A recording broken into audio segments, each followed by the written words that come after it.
All right, we better roll with this. I'm not getting any younger, prettier, and we're losing the light. Um, it's a magnificent Monday here at Castle McMo. It'll be a week tomorrow since Jack passed away, and I would like to.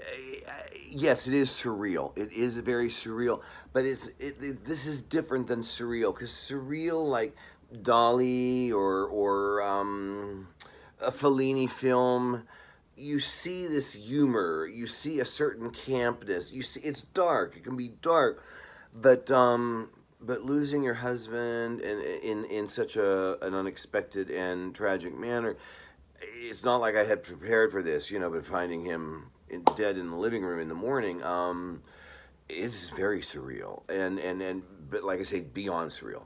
But anyway, today has had a lot of ups and downs. I've been doubled over in crying several times, many times, and not trying to put one foot in front of the other. And what do I do next? I need an attorney. I need to go to the bank. I need to do this. I'm trying to contact the bank because I want to know, do they have a room where I can speak with them privately? Because I don't want to be in a pod out in the middle of the lobby talking to a bank officer because I'm emotional and I lose it pretty easily.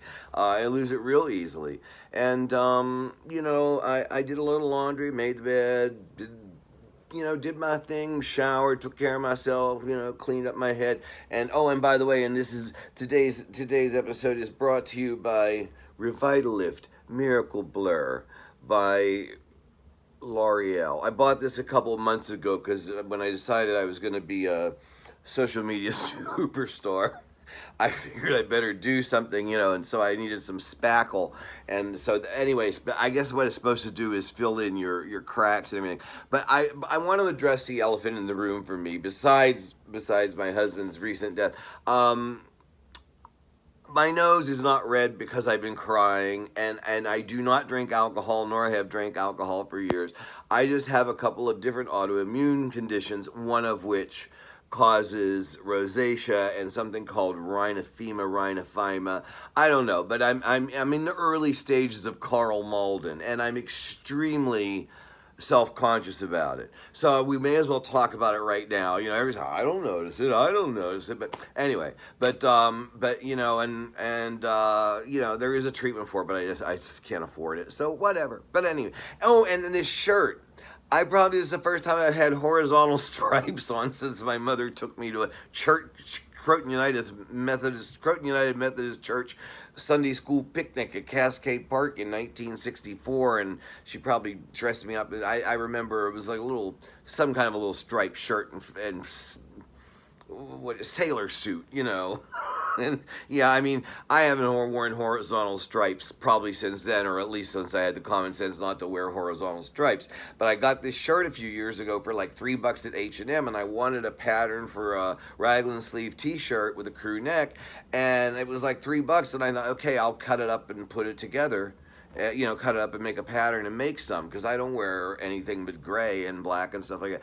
But I'd put it in a pile, and I just came upon it last week, and I put it on one day, and Jack said to me, he said, wow, you look really nice in that shirt. And I was not real accustomed to him saying, wasn't that he was never unkind to me or anything, but he never really told me I look nice in something or anything. Once in a while, but but he says, wow, you look really nice in that shirt. And I said, oh my gosh, not only is it striped, but it's blue, which is like the one color I least like. But he really liked blue, and he looked really good in blue, and he looked fantastic in red, and pink. I mean, he had such beautiful coloring. I started out this whole thing. As I said, the inception or the idea for doing this vlog came to me after my 60th birthday in 2017, because I kind of want to tell my story and not that I'm anybody important, but things I've seen, things I've witnessed, brushes with greatness.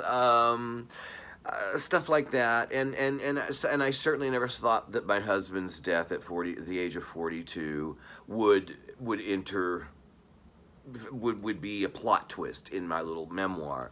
And I'm penning my memoirs, but I'm doing it out loud because I'm too lazy to use a pen. But anyway, So, but I decided that I wanted to do this and about reinvention and transformation because I've lost some weight. Now, how do I get back in shape? Whereas I used to depend on like having the extra 40 pounds on me to establish that I had a bubble butt, and I put on a pair of pants today. It's like, oh my God, old man, where'd your butt go? And and now I'm a widow. I mean, I have to up my game. I don't want to look like the human martini glass. So, part of taking care of myself is I'm going to have to take better care of myself physically, and I've just had unbelievable support, unbelievable. I mean, phone calls and people leaving notes at the door, and the kindness is just amazing, and I remain very, very scared, very fearful. I need to talk to an attorney and I need to talk to the bank. And somebody told me that I could do something called creditkarma.com and enter and to find out how much he owed. But like, honestly, I don't want to do that unless I got somebody holding my hand because, I don't know how I'm ever due for this. I mean, Jack did not ever plan for the future, and, he was pretty much my 401k. So,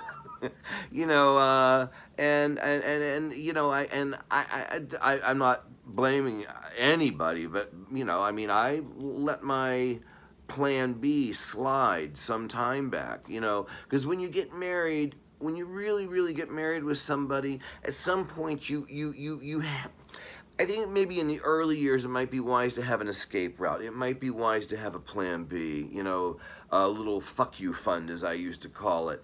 But once you reach a certain point and you think, no, this is who I've chosen, this is the life I choose, I wouldn't leave this no matter what. There was nothing that could have happened in my relationship with my husband that would have had me leave him. Nothing.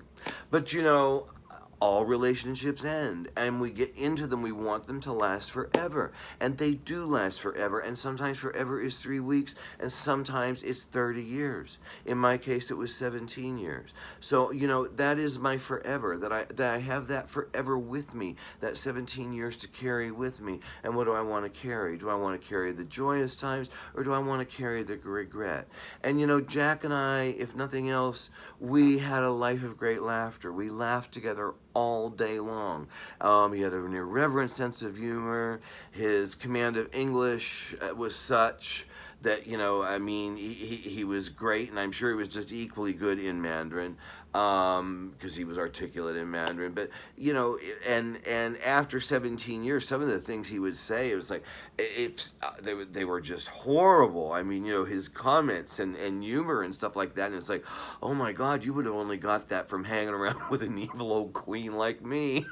So, I just have so many memories to share about, So I'm not going to stop doing this. I'm not going to stop doing this. I am still convinced that, like I have a story to tell, and there's some other person out there whose partner, husband, wife, lover, whatever, has taken their own life. And they've gone through this, or they're going through it. And, I practice this Buddhism called Nichiren Buddhism, and it's a lay organization of Nichiren Buddhists, and we have no monks or priesthood or anything like that. But it comes under it's called the Soka Gakkai International, and Soka Gakkai are Japanese words meaning value creation, and it's Value Creation Society International, and it was put together by some educators. Back in post-World War I in Japan, when Japan was in horrible shape. And it was put together to try to get children to live better, to strive for happiness and peace, by all means, peace, And this was before they had even anticipated World War II and nuclear bombs. So, but it's Value Creation Society, and yes, we're the ones I chant Nam-myoho Renge-kyo, and but one of the things that I think that goes undiscussed is the value creation. Like, this is my experience. How do I create value out of this situation?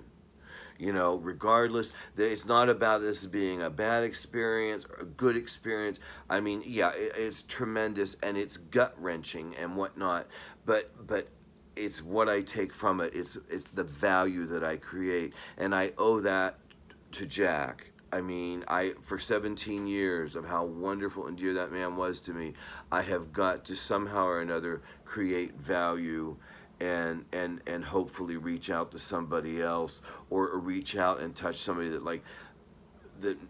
I didn't know my husband was that depressed. I really had no idea. If I would have even thought that he was that depressed. And I know depression. I'm not an ignorant man when it comes to mental and emotional illness. You know, I've had lots of therapy. But anyway, yeah, I just wanted to check in, and I'm doing okay, and I really hope you'll like and please subscribe, because honestly, this is not going to be all death and dying or anything, because trust me, I found a few things in his underwear drawer or toy drawer today that, oh, we're definitely going to discuss. There was definitely things about this man I didn't know. So, you know, the journey is what you make it. And, you know, and so, I know this is my big opportunity to say, hello, everybody. This is Mrs. Norman Maine. Okay, I love you, and thank you for your continued support. Please subscribe. I really need feedback. Comment, like me, dislike me, whatever. Thank you. Bye-bye.